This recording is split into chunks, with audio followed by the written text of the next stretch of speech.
मौसम में अचानक बदलाव से क्षेत्र में जहां एक और बारिश से जनजीवन प्रभावित हुआ है, तो वहीं दूसरी ओर ग्रामीण क्षेत्रों में किसानों की फसल को भी नुकसान पहुंचा है।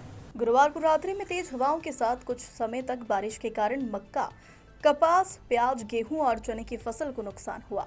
ग्राम जलगोन के कृषक दीपक आत्माराम, छोटू आत्माराम, रविंद्र महाजन, नामदेव पाटिल, आराम शंकर, बाबू कुंवर इन किसानों के खेतों में तेज हवाओं से कपास और अन्य फसल प्रभावित हुई है।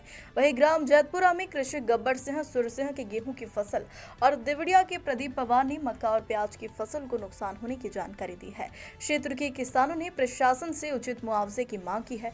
उन्होंने कहा कि प्रखंड के अन्य ग्रामों में भी अचानक बारिश के कारण बहुत से किसानों की फसलों को नुकसान पहुंचा है। मेरा 2-2.5 एकड़ खेत है ये, उसमें अचानक बारिश से बहुत ज़्यादा नुकसान हो जा रहा है। कम से कम 20 क्विंटल कपास आती है इसमें। अभी मतलब कुछ भी नहीं, मुझे एक साव भी नहीं चुना मैंने उसको, तो एक बार भी नहीं चुना मैंने उसको। अच्छा, अनुमानित कितना नुकसान हुआ होगा आपका? अभी 20 क्विंटल का नुकसान है उसमें। रविंद्र महाजन हूँ और हमारे जो बेमौसम बारिश हुई है उसके कारण हमारी फसल नुकसान हो गया है, बहुत नुकसान हो गया है। कपास है, प्याज है, बहुत नुकसान हो गया है। लेकिन सरकार का कोई भी कर्मचारी अधिकारी अभी तक सूद लेने नहीं लाया है किसानों की। अच्छा, कितना अनुमानित नुकसान हुआ है आपका? अनुमानित कम से कम हमारा 3-3.5 लाख का नुकसान हो गया है।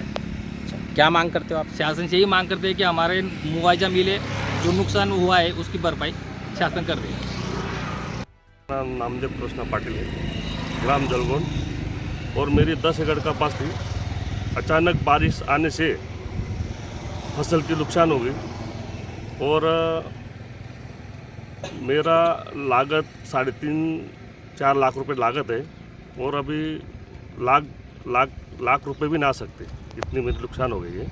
तो शासन से यही मेरी प्रार्थना है कि हमको मुआवजा मिले।